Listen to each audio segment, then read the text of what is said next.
Thank you for coming to my channel, Starbright Storytime.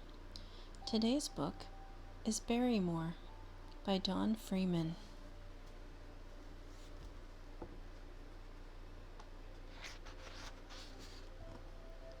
Barrymore, story and pictures by Don Freeman.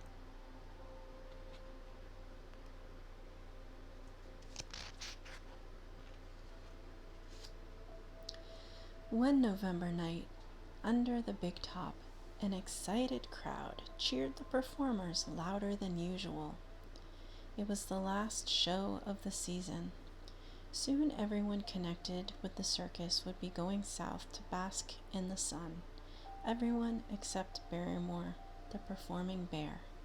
He planned to go into hibernation for the winter, as he did every year.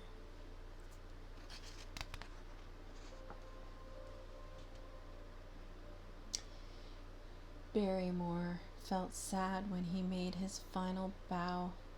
He loved the circus so much he wished it could continue all year round.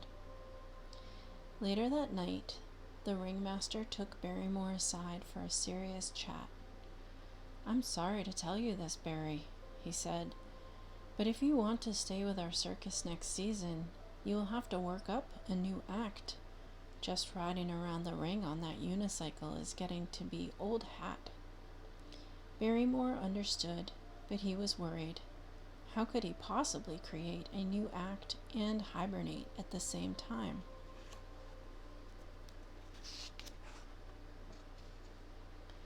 For the moment, however, Barrymore was unable to keep his mind on such a difficult problem. His friends had gathered in front of his private wagon to say goodbye. Fantella, the elephant, gave him a fancy pillow as a hibernating present. Barrymore was touched. "Thank you very much," he said wistfully. "I hope to see you all in the spring."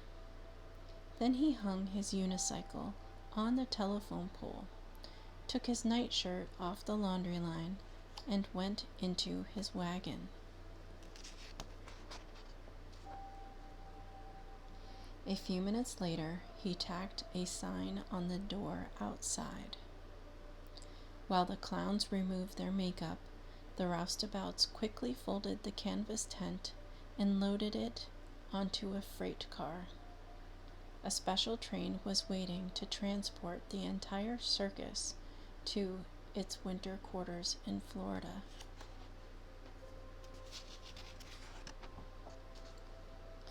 "I hate to hibernate," grumbled Barrymore as he crawled into bed, "but this is what we bears have to do. So the sooner I go to sleep, the sooner spring will come." It wasn't very long before he began to toss and turn. "Oh, I almost forgot," he said, suddenly sitting up. "I've got to think of an idea for my new act. Maybe some music will help inspire me."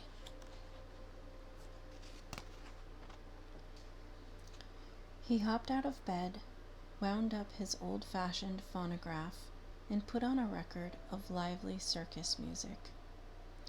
Barrymore danced around the floor, flapping his arms and clapping his paws. He then tried balancing a ball on the end of his nose as he climbed up and down a ladder. Unfortunately, everything he thought of doing had been done before, only better, by his friends, the performing seals.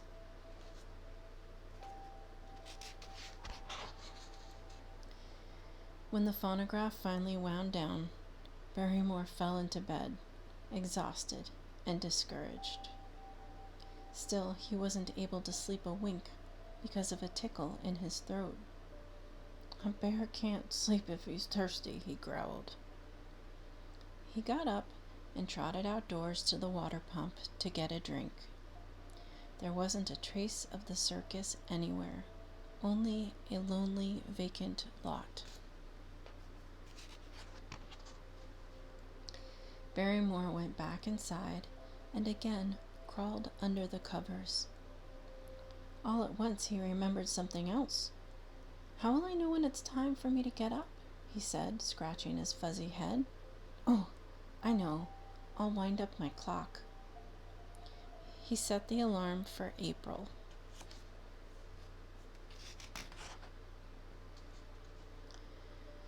But Barrymore still had trouble going to sleep. "Oh well," he grunted.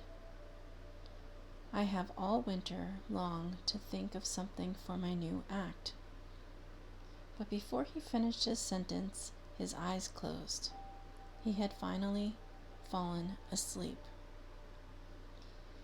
Outside, soft snowflakes gradually covered the wagon. Days and weeks and months passed slowly by.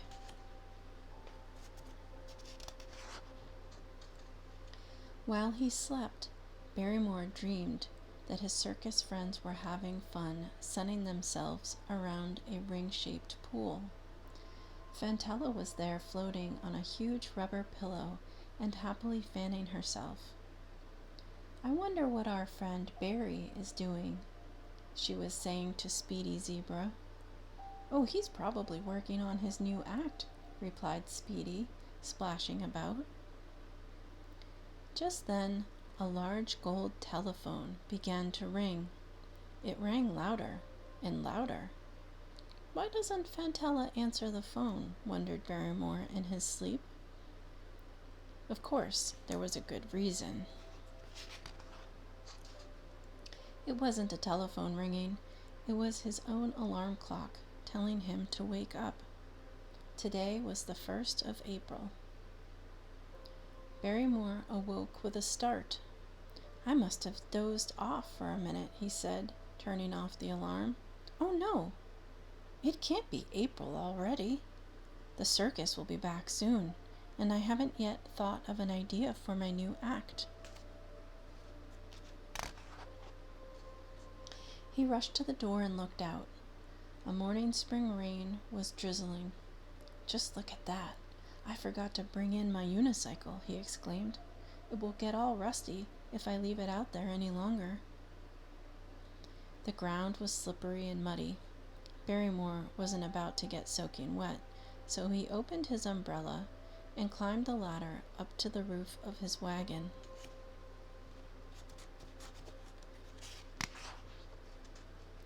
Without hesitating a second, he walked across on the laundry line, balancing himself perfectly, step by step.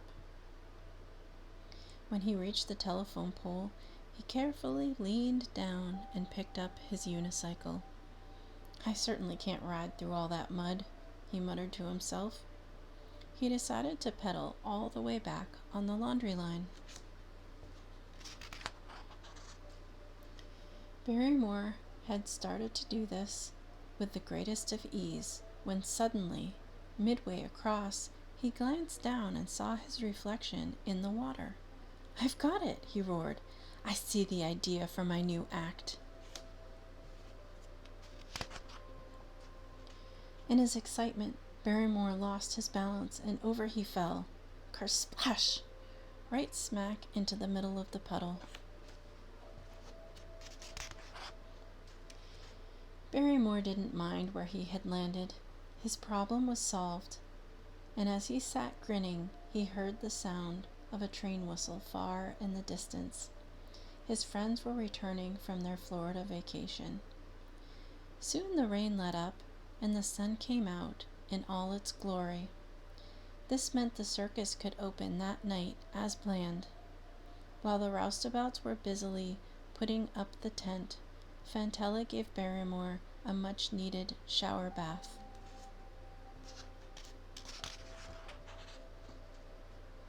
"Well, Barry, have you worked up a new act?"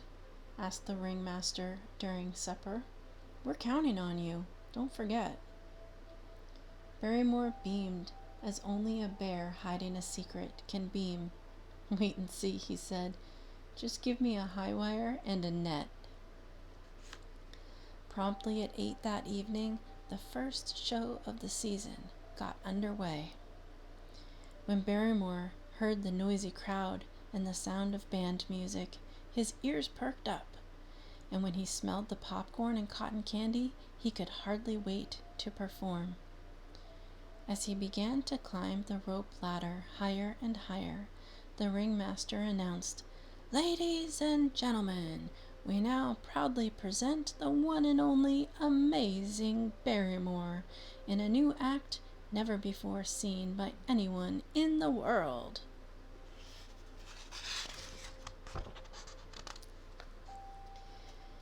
The audience grew very quiet. All the circus performers were spellbound as the drummer played a long, loud drum roll.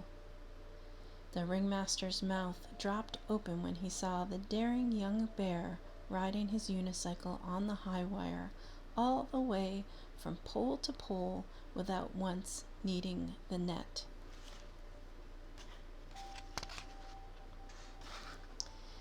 The applause was thunderous. Yes, Barrymore's new act was a spectacular success.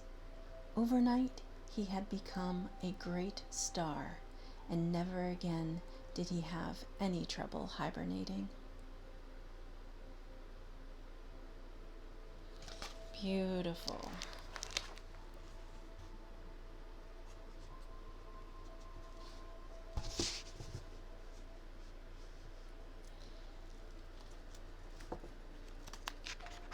This story of Barrymore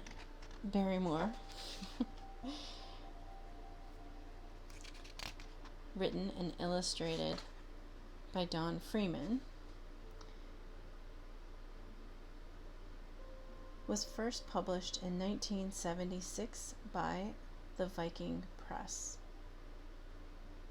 and simultaneously in Canada by the Macmillan Company of Canada Limited. Barrymore.